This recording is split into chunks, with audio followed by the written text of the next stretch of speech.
So I did the Get Down festival, and I did a workshop. And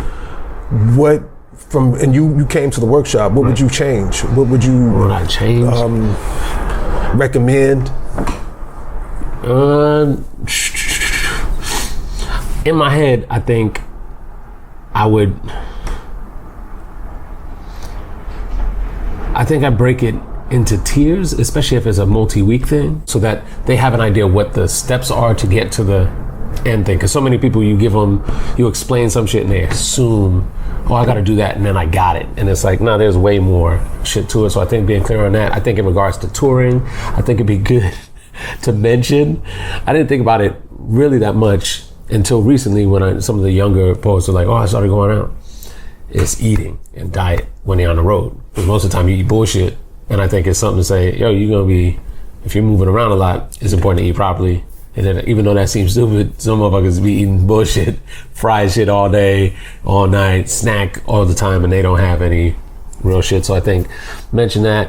I think just overemphasizing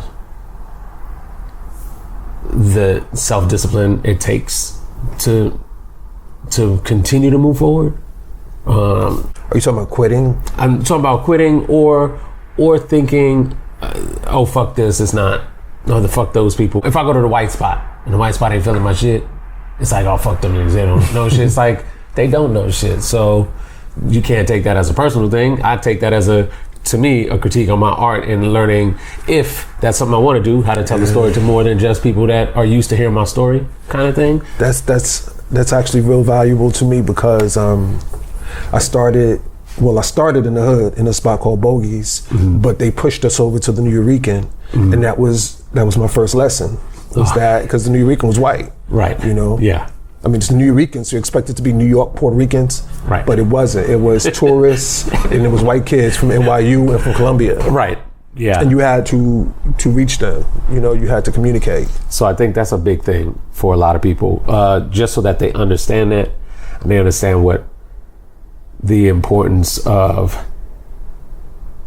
how you put together, because I think part of the business, part of the art, I think part of the business is also understanding from a business perspective what art means, right? Because if I'm just an artist, I have an idea of just basically every shit I do decide to share is kind of good. Like that's kind of the setup. And it's like in business, that's not necessarily the case.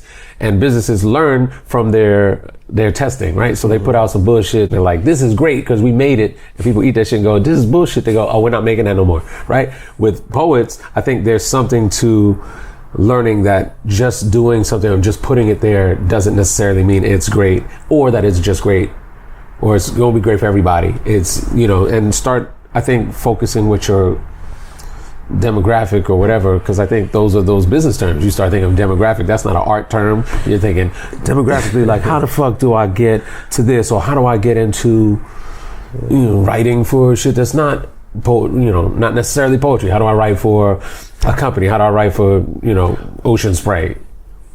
This is my last question. How would I make it more entertaining then? Like to capture people?